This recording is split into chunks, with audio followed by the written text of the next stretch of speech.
Hi, welcome to the video solution for physics past paper. This is paper 12 of Cambridge A level October November series. So let's start. Question number 1. A cyclist has a speed of 5 meter per second and a small car has a speed of 12 meter per second. Which statement does not give a reasonable estimate? The kinetic energy of the cyclist is 1 10 to the power 3 joule. The kinetic energy of the car is 7 10 to the power 4 joule. Or the momentum of the cyclist is 4 10 to the power 2 kilogram meter per second. And the momentum of the car is 2 into 10 to the power 5 kilogram meter per second. So which one of these is not a good estimation?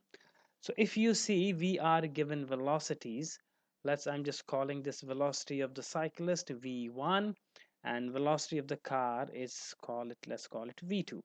And they are talking about kinetic energies and then momentum. So the idea is we are going to find mass uh, for uh, for each of the given condition with the given velocity, and we see that the mass is has some reasonable estimation or not as per a given number. So for kinetic energy, the formula for kinetic energy ek is half mv square. So if you rearrange this for mass, so mass would be equal to 2e or 2ek if you wish, divided by um, v squared. And let's just substitute the this energies and velocities one by one and see if mass has reasonable estimation or not. So so m1 is the mass of the cyclist, and if you put the number, so twice of 1 into 10 to the power 3 joule, because it is 1, divided by velocity. So velocity is 5 squared. I'm talking about cyclist because this is m1, so this is 25, and then m1 we will have 80 kg. It seems that it is reasonable that mass of the cyclist is 80 kilogram, and 80 kilogram is reasonable mass. And what about mass of the car as per given kinetic energy? So m1 or m2 is 2 into 7 into 10 to the power 4 divided by 12 square, so which is v square. 12 square is 144, and mass is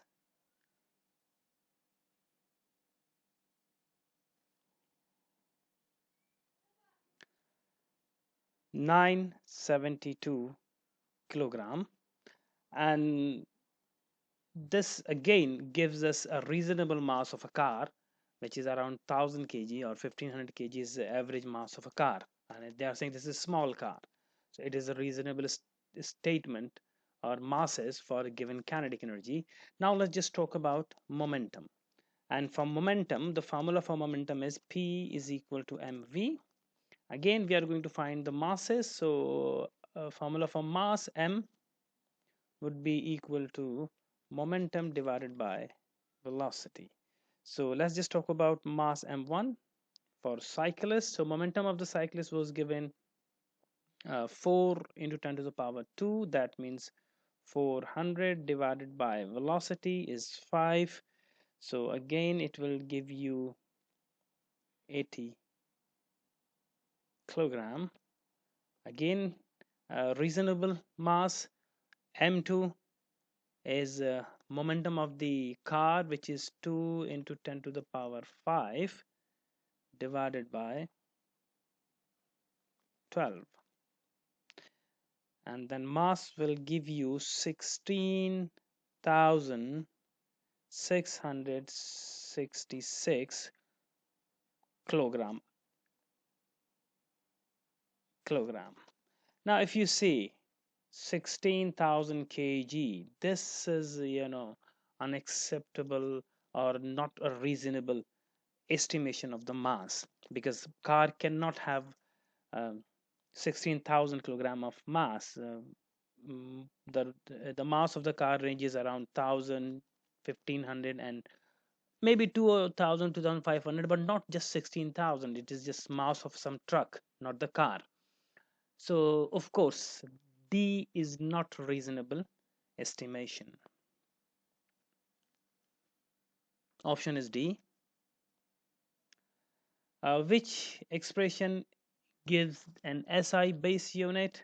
So, if you see, SI base unit is the unit that we give in terms of kilogram, meter, second, Kelvin, temperature, Kelvin, and ampere, etc. There are 7 SI base unit or SI base quantities. Which expression gives an SI base quantity? So this is charge per unit time. Indeed, charge per unit time is, if you rewrite in terms of formula, so charge per unit time, this is formula for current, and indeed current is a base quantity, so your option should be A. What about the rest of the options? So force per unit area, this is pressure, which is not a base quantity, it is a derived quantity. Mass per unit volume is the density, again not an SI base unit. Work done per unit distance, so work done per unit distance is, again, this is force. So these three are not SI base, only A is SI base quantity. So your option is A. Question number 3, which list contains only scalar quantities? For these types of question generally comes in your exam. What I say that it is the best option if if you see this table, and if you write all these quantities in your notebook and you memorize all these, so you can easily distinguish between a scalar and vector quantity. So the first one is a scalar and the second one is vector. They are some, I just try to write most of the quantity that we generally used, but there might be some 2 or 3 more quantities that you can include here. So now if you see, the first option is area, length, and displacement.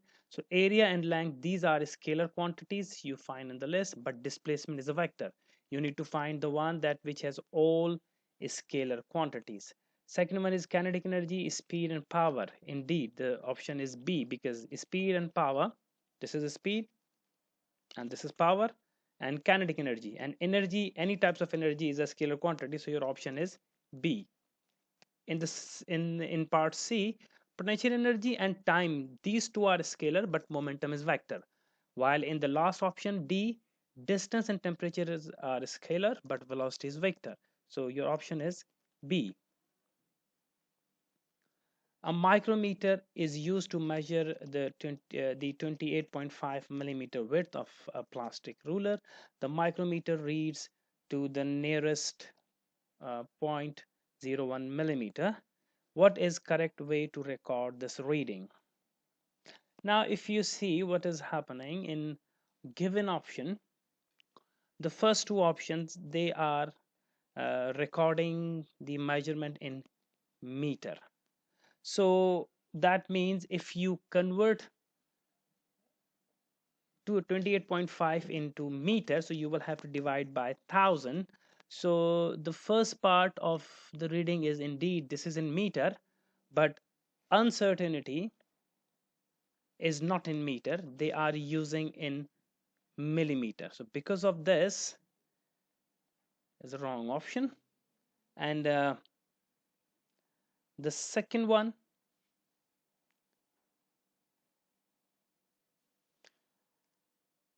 again this is not in meter, this is in centimeter, because they just divided by 10. If you see, that's why B cannot be your option. And part C, they are saying 2.85 plus minus 0.001 10 to the power minus 2 meter. Indeed, the C should be your option. The reason is they are converting into 10 to the power minus 2 or centimeter in fact.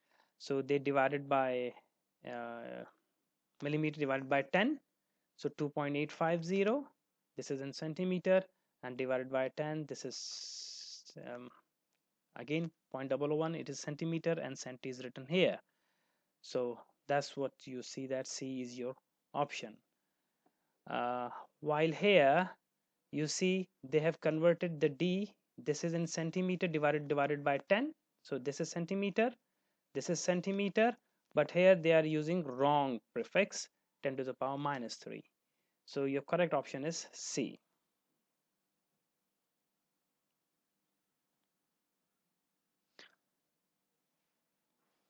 Question number 5. The sides of a wooden block are measured with calipers. The length of the sides are measured as 20 millimeter, 40 millimeter, 10 millimeter. These dimensions are given. The calipers can measure with an absolute uncertainty of plus minus 0.1 millimeter. This is basically the least count of caliper, 0.1 millimeter. What is percentage uncertainty in the calculated volume of the block?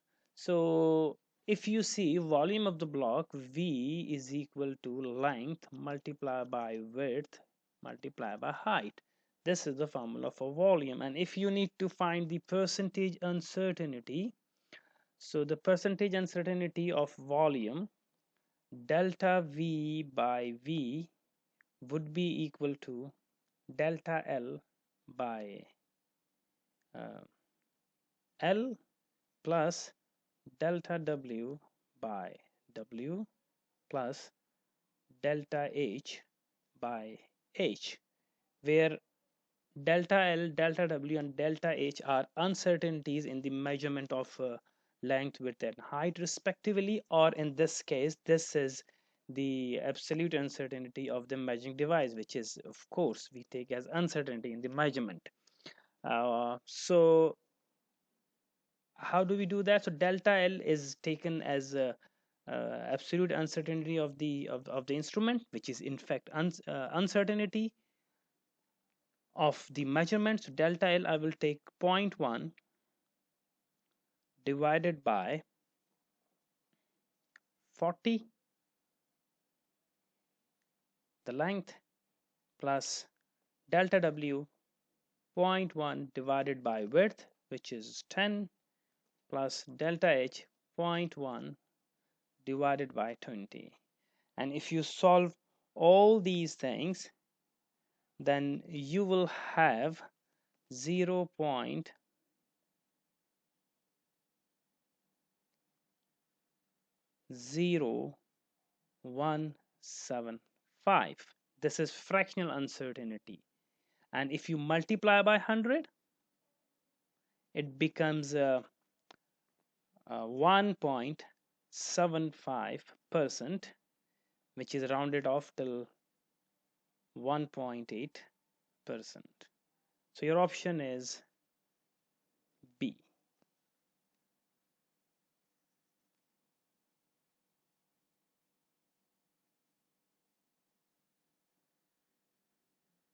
Question number 6. A ball is thrown vertically upward from ground level and reaches the maximum height of 12.7 before falling back to the ground. Assume air resistance is negligible.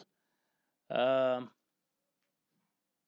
what is the total time for which the ball is in the air?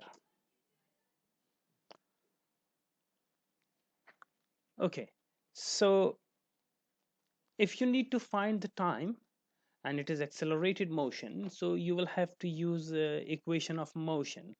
So equation of motions are V is equal U plus AT, S is equal UT plus half AT square, and S is equal U plus V divided by 2 into T.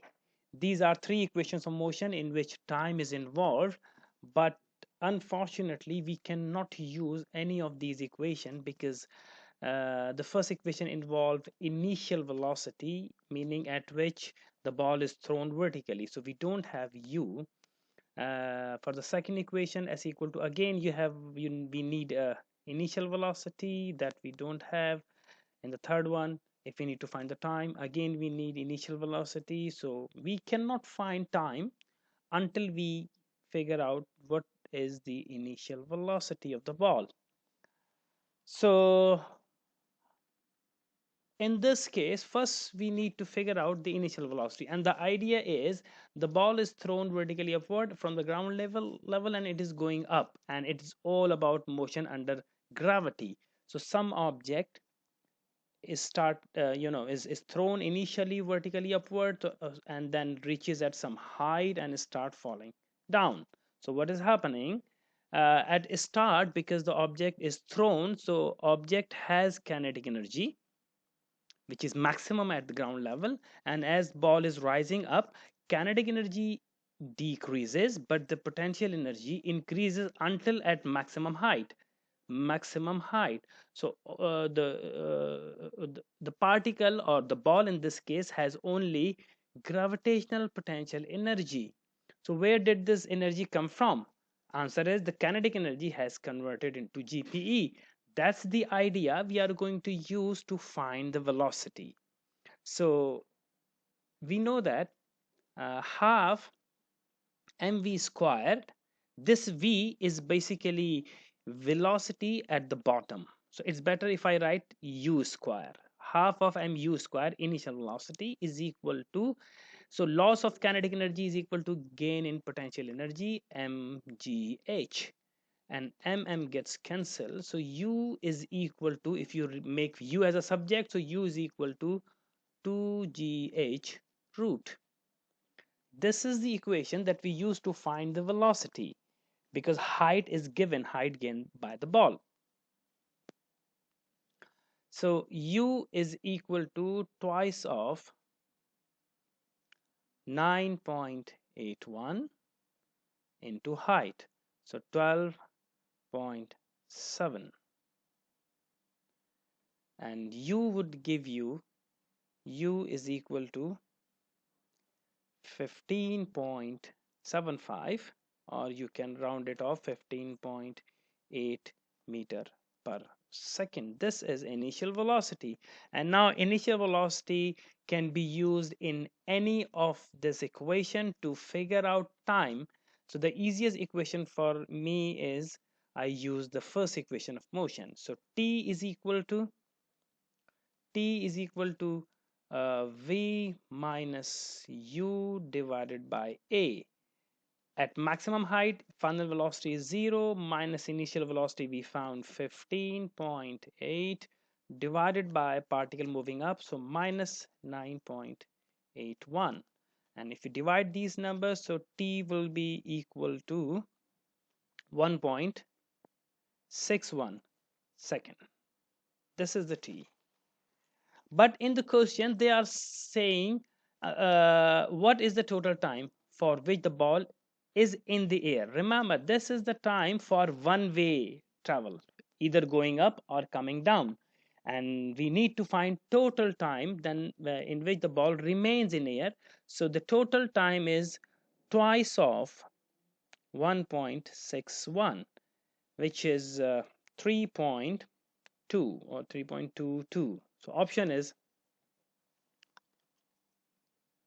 B.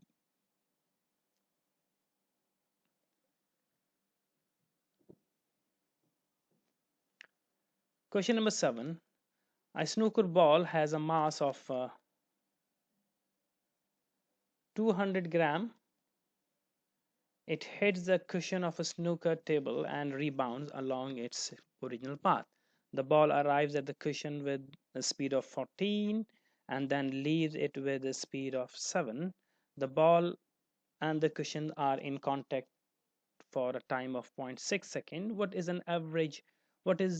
the average force exerted on the ball by the cushion? A straightforward question. We need to find force, average force, time is given, initial and final velocity are given. So the situation is, this is the cushion and a ball is coming with the speed of 14 meter per second, and when it hit the cushion and then rebound with the velocity with the speed of 7. But remember, here's the catch in this question, because they are giving us a speed, but if we need to find the average force, so formula for average force, F is m v minus u divided by t, rate of change of momentum. So in this equation we need velocities, not speeds. So that means they are saying after rebounding the speed is 7, but here we are going to take, if we take this 14 as positive velocity, that means we should take 7 as negative 7 in case of velocities. So how do you find the average force? So mass is 200 gram, need to convert into kilogram. So this is 0.2 times v minus u. So v final velocity, which is minus 7, and minus 14 divided by time, which is 0.6. So if you solve this, your answer will be equal to 7.0 Newton. That means option is D. In fact, answer will be minus 7 as per the formula, but here in option they don't give you a minus sign, because they are just concerned with the magnitude of the force. So you can ignore minus sign in the result, and the magnitude of the resultant force or average force is 7 Newton.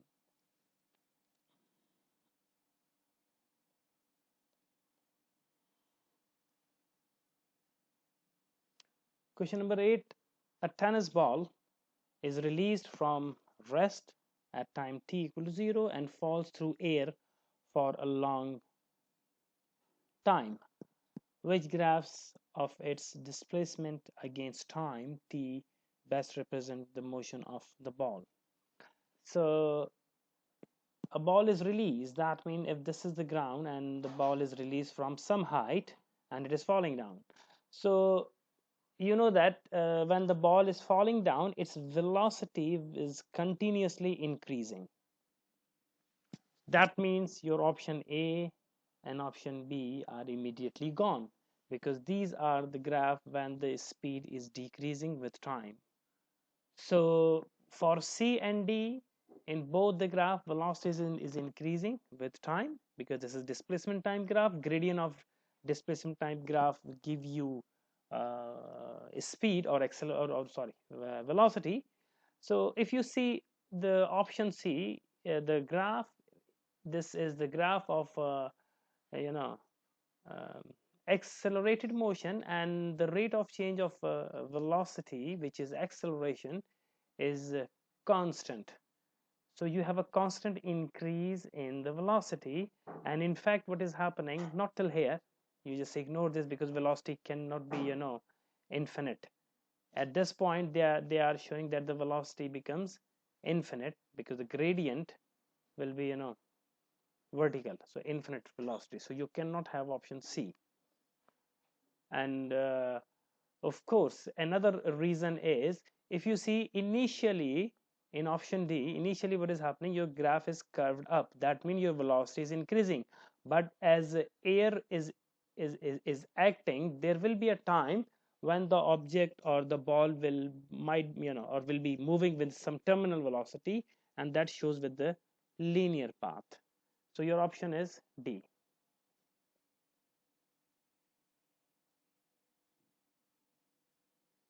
Question number 9. The space probe Rosetta was designed to investigate a comet. The probe consists of an orbiter and a lander. The orbiter had a mass of 170 kg and the lander had a mass of 100 kg. When the two parts separated, the lander was pushed toward the surface of the comet, so that its change in velocity towards the comet was 3. Okay, this is the orbiter 70 kg and 100 kg lander. So assume that orbiter and the lander were in isolated system. The orbiter moved away from comet during the separation. What was the change in speed of the orbiter? So it is clearly a question of explosion, because before both the object were as one moving in some direction, and then they separated. So the idea of explosion is the momentum before is equal to momentum after. And if we assume that the system was in is it was not given in the question, but I am assuming that with reference to some frame, when the lander is attached, the system was in rest. So we can take initial velocity 0, and after separating it is moving with velocity some v2, and it moves must in opposite direction with velocity v1 in order to conserve momentum. And for explosion we know that uh, delta p naught, change in momentum of orbiter, must be equal to change in momentum of lander in case of explosion. So delta p naught would be equal to m of delta v naught, change in velocity of the orbiter, is equal to m of mass of change in velocity of the lander. And if you wish, you can use minus sign because both momentum have opposite direction. But here, because we don't need to talk about the direction, so we can ignore minus sign. But if you wish, you can use minus sign as well here. So you need to find change in velocity of the orbiter, delta v naught. So delta v naught is in fact I should have used this as mo, mass of the orbiter, and mass of the lander. So mass of the lander, change in velocity of the lander divided by mass of the orbiter. And delta V naught is equal to mass of the lander, which is 100 times 3 divided by mass of the orbiter, 170. So delta V naught, change in velocity of the orbiter, is 1.76. And you can round it off to 1.8. So option is A.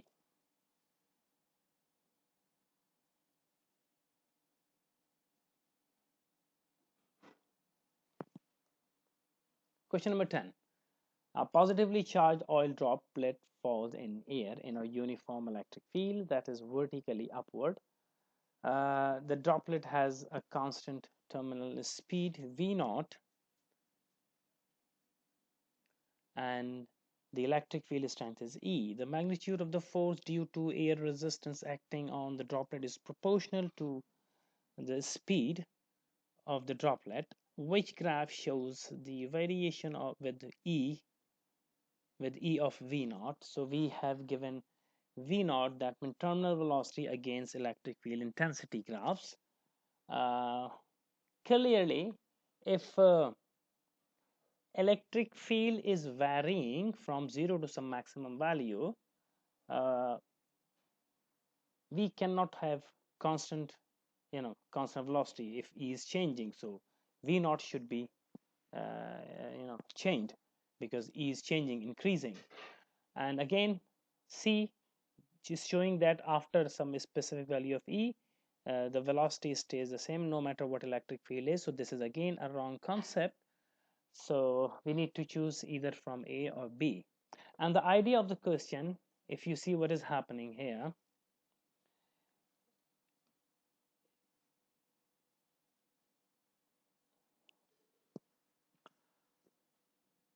so a oil droplet has is has velocity v naught, and falling. So now situation is, assume that you have a region of constant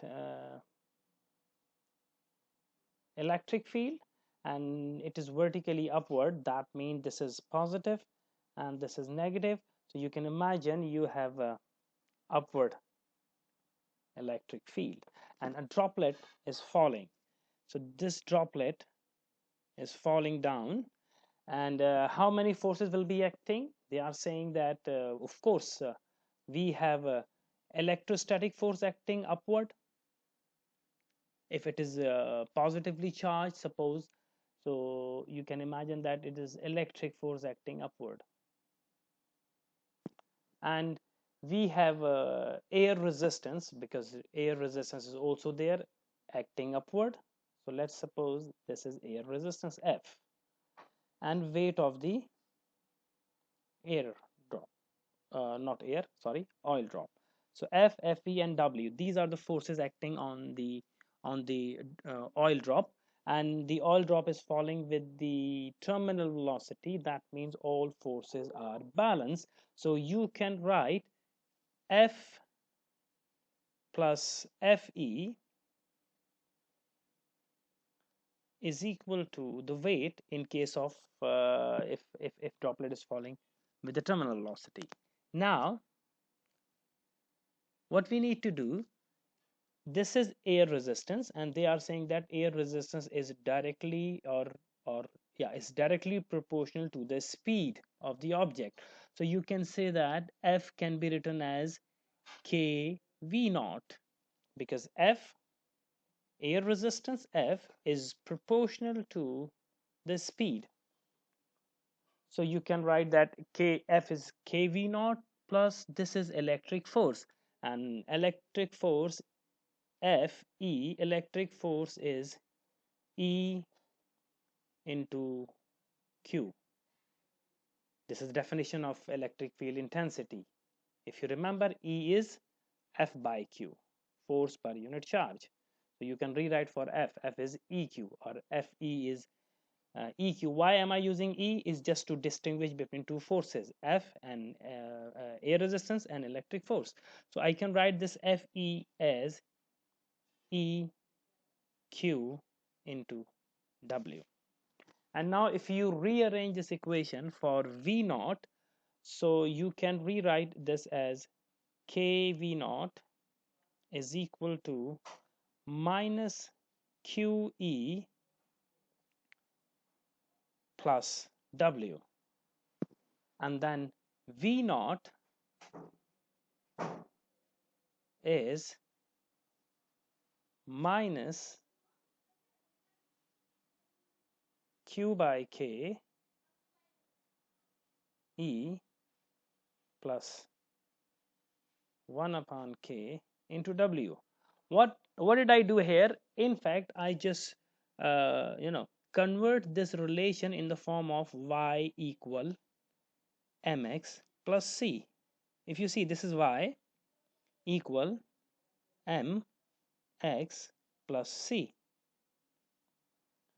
So you see, we have minus q by k, which is negative gradient, and it is a straight line.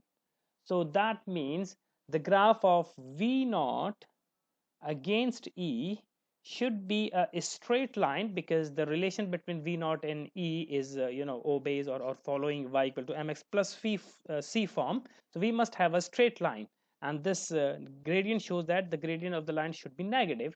So it should be something like this. That means your option is A.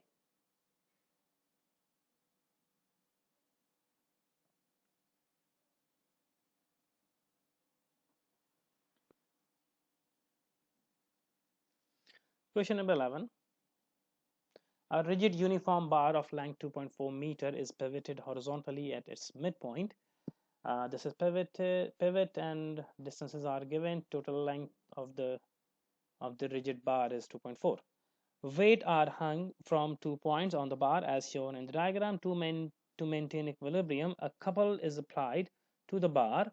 What is the torque and direction of this couple? So uh, first we need to figure out whether the object or the bar is in equilibrium or not, and it should not be, because they are saying that we need to apply additional forces or couple of forces in order to maintain equilibrium. But we need to find the moment of the 200 newton force and moment of 300 newton force, and the difference of these two moment will be the required torque that we need to maintain this rod in equilibrium. So let's figure out the momentum. So we have two momentum in present diagram. This 200 newton force will be produce moment in anti-clockwise direction like this, and this 300 newton will produce moment clockwise. So let's just talk about anti-clockwise moment, and anti-clockwise moment would be equal to 200 force time perpendicular distance, which is 0.8. So the answer will be equal to 160 Newton meter. And then clockwise moment, if you need to find, so clockwise moment is force 300 multiplied by moment arm, and then moment arm is this much, not 0.8. So if you see, this is 2.4, so half of the distance is 1.2. This is 1.2 meter, and the moment arm would be equal to 1.2 minus 0.8. So 0.4, that means 300 times 0.4, which is equal to 120 Newton meter. Clearly we have a difference in these two moments, and the difference is 40 Newton meter. So this 40 Newton meter is the resultant moment of these two, and this 40 Newton meter will be anti-clockwise. So the bar will be rotating or falling in anti-clockwise direction for due to this resultant moment. In order to balance, we need to apply 40 Newton meter in clockwise direction. So this would be the required momentum. So clockwise moment, we need 40 Newton meter as a resultant one, so that the bar remains in equilibrium. So your option is A.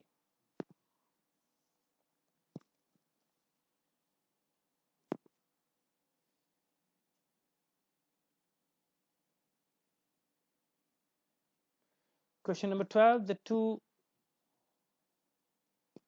coplanar forces act on an object as shown. So this is the particle, two forces are acting. Which diagram shows resultant force of the two forces? It's quite a straightforward and easy question. Whenever two vectors are given and a vector diagram, you need to find the resultant. So you need to find either the resultant from tail to tail using parallelogram method, or head to tail using triangular method.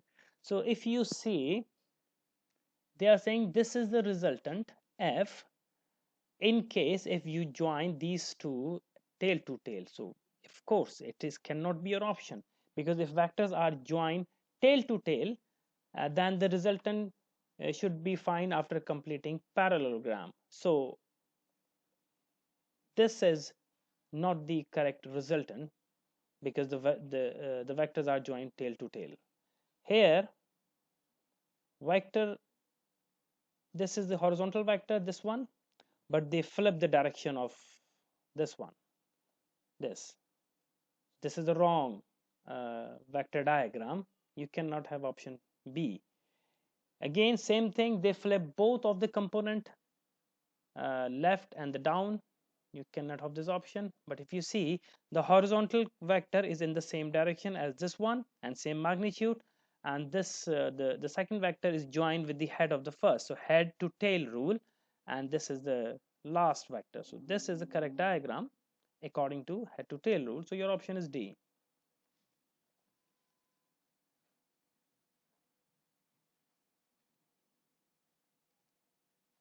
Question number 13. Four measuring cylinders are filled with a small liquid to the heights shown. At which position is the pressure the greatest? Clearly, this is all about pressure of a liquid, and pressure of a liquid is P is equal to rho g h.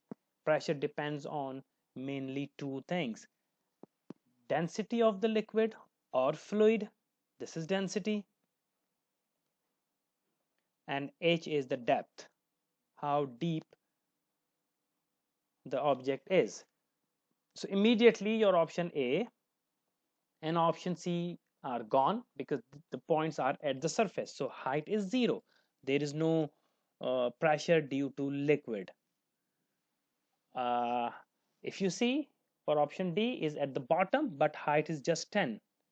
But for B, this is height, you know, or the depth. So B is the point where we have a greatest pressure compared to D. So option is B.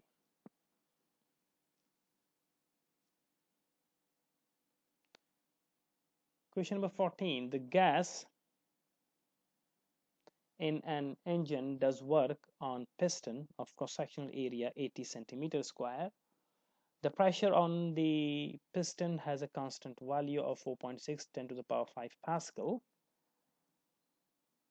So final position, initial position 25 centimeter, force of the gas pushing piston. How much work is done by the gas of the piston when it is moves through a distance of 25 centimeter? So it seems it's quite simple question. We are given distance and we need to find the work done. So the work done in general is W is equal to F into S. F into S, this is force and the distance traveled. So distance is given 25, which is we can convert into a meter later on. But the problem is we don't have force, but they give us a pressure and the area. So we can figure out force from these two numbers. So W is equal to force, and force is pressure into area. This is force S, because if you recall, pressure as per definition, pressure is force per unit area. So F would be equal to P into A. So I can replace F as P into A into S. Now I can substitute all the values. So you can say that P is 4.6 into 10 to the power 5. Area is pi r squared. So it is area. So I just used 80 into 10 to the power minus 4. Why am I using minus 4? It is because I need to convert this centimeter squared into meter squared. And so this is P into A into distance. Distance is 25 centimeters. So divided by 100, 0.25. And if you multiply all these numbers, so your answer will be equal to 920 joule. This is the work done. So 920 joule is not given. Yeah, this is 920 joule, because if you shift the decimal here, so you say that this is 9.2 10 to the power 2 squared joule. So your option is A.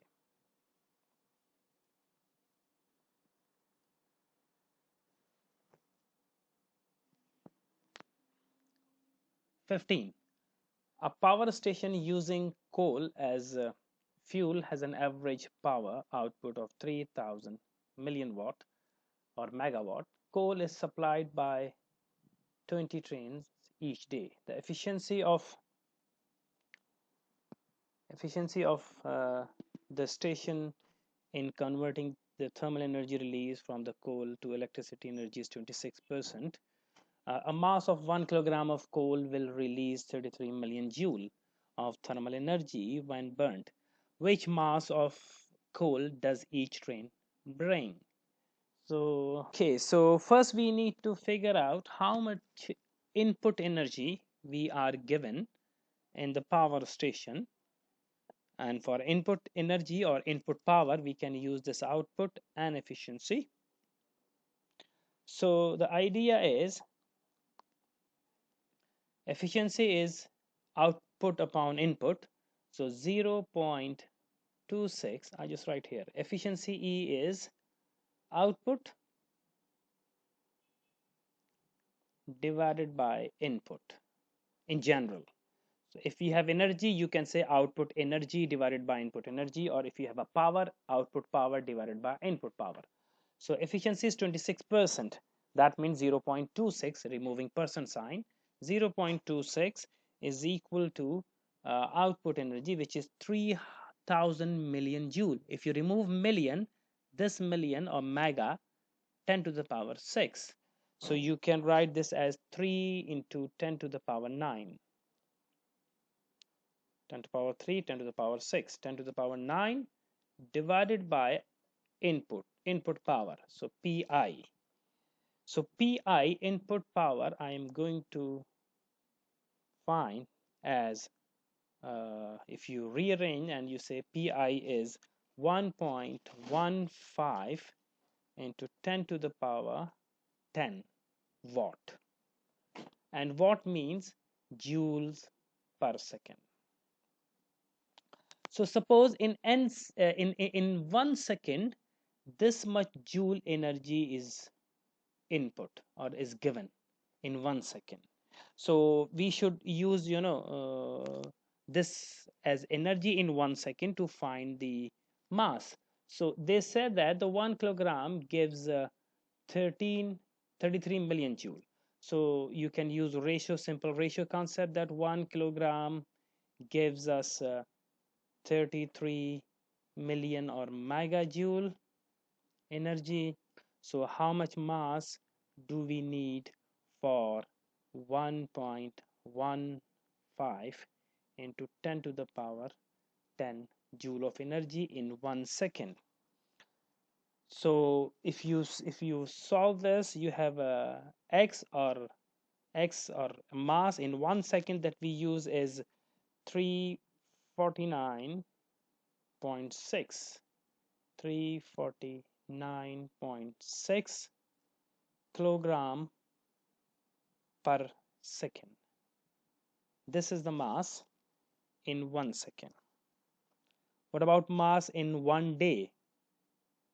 So 349.6 times 3600, this is in mass in hour, times 24, mass in day. So if you solve this, you have a 3.02 10 to the power 7 kilogram. This is the mass that you need in 1 day, and this mass is brought by 20 trains. So mass by each train is 3.02 into 10 to the power 7 divided by 20. So finally you have my answer of 1.51 10 to the power 6 kilogram. This is the mass brought by one train each day. So your option is C. 16. A wooden cylinder floats partially submerged in a bath of water. A force F is applied to the cylinder until it is just fully submerged. Okay, floating and additional force is applied. Which statement is not correct? So options are: some of the water gains gravitational potential energy, Indeed, when you submerge some object, the water rises. So height increase of some water, that means gravitational potential energy is increasing. So option A is correct statement that some water gains some gravitational potential energy. B, the cylinder loses gravitational potential energy. Indeed, because it is, going down. So center of gravity is decreasing in height. So gravitational potential energy is decreasing for the cylinder. Work is done by the force on the cylinder. Yes, the force is pushing and cylinder is going down. So statement C is also correct. Work is done by the upthrust on the cylinder. Upthrust act in upward direction. So upthrust is not doing any work on the cylinder. So option is D is not a correct statement about the situation. So you choose option C. Question number 17. The motor of crane lifts a load of mass 600 kilogram. The load rises vertically at a constant speed of 12 meter per minute. What is the useful output power or useful power output of the motor? So you are given speed and 12 meter, you are given height as well. So the idea is when a motor is lifting an object at a constant speed, and this is speed 12 meter per minute. Yeah, this is speed V. So P is force into speed, force into velocity. And what about the force? Force is in fact, because it is moving with constant speed, that means the force applied by the crane is equal to weight of the load. So you can use F as a W. So W into V. W into V. Meaning mg into V. So mass is 600 kilogram times g is 9.81 and velocity is 12, but it is per minute, so you divide it by 60. So power output will be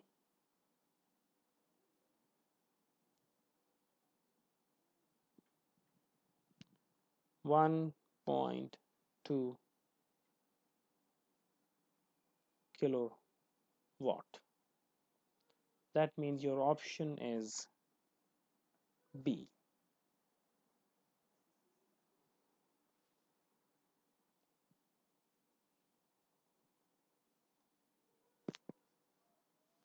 Question number 18. The graph shows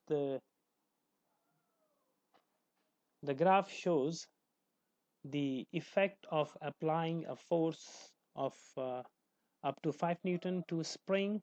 This is spring length and the force. The spring obeys Hooke's law of for force up to 7 Newton. What is the total extension of the spring produced by a 7 Newton force? So you need to find extension delta x. So first we are going to figure out a spring constant, because we are given a graph of length or extension versus force. So a spring constant K is gradient and K is F upon delta x, and force is 5 divided by extension, and extension is 14 minus 11, which is 3. So this is a spring constant Newton per meter 5 by 3. And now they are saying what is the extension when force of 7 Newton is applied. So delta x, new extension delta x dash would be equal to F upon K. That means 7 upon 5 upon 3. So delta x dash is equal to 21 upon 5. That means 4.2 centimeter. So your option is A.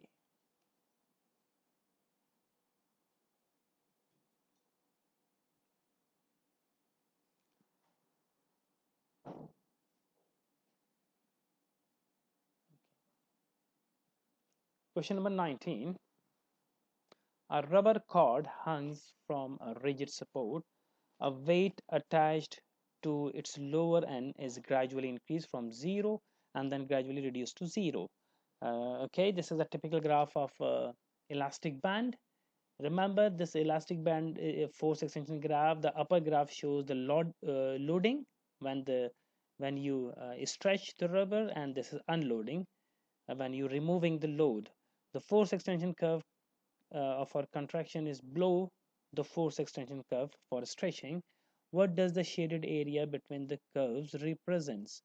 So the elastic potential energy is stored in the rubber cord. No, the elastic potential energy is basically area under the graph, not between two graphs. So you cannot have option A. The thermal energy dissipated in the rubber cord, indeed it should be B, because when you load some object and then unload and return to original position, then the area between two curves is the energy dissipated, or thermal energy dissipated during the process. So some energy is lost within the material. So your option is B. But what about C?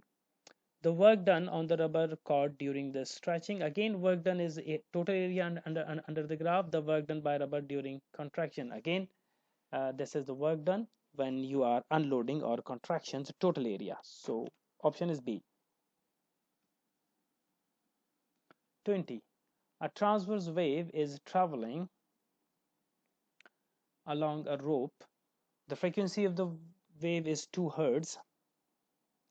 The graph shows the variation with the distance of a displacement of the wave at t equal to 0. Direction of the wave, displacement time graph. Okay, which diagram shows the position of the wave at time t equal to 0.5 second? Okay, so if you see t is equal to 0.5 second, this wave is moving rightward. So what will be the new position of the wave after 0.5 second? So first we need to figure out the time period, capital T, of the wave, because frequency is given, so we can have an idea how the wave is moving in with respect to time. And T is basically 1 upon F. So T is equal to 1 upon F, that means 1 upon 2. So 0.5 second, meaning this is the time period of the wave, and the time period is the time when one wave is complete. So meaning after 0.5 second, one wave has already completed. So if you see, that means after 0.5 second, this red portion will reach there, till here. So A cannot be the option, B can be, but they give us opposite phase. So this is not the option. C cannot be the option. Of course, D is as same as the previous one, because and indeed they give you 8 to 10 one wave. See, 8 to 10. So 8 to 10 we have just one complete wave in 0.5 second. Thank you very much, and see you in the next video. Take care.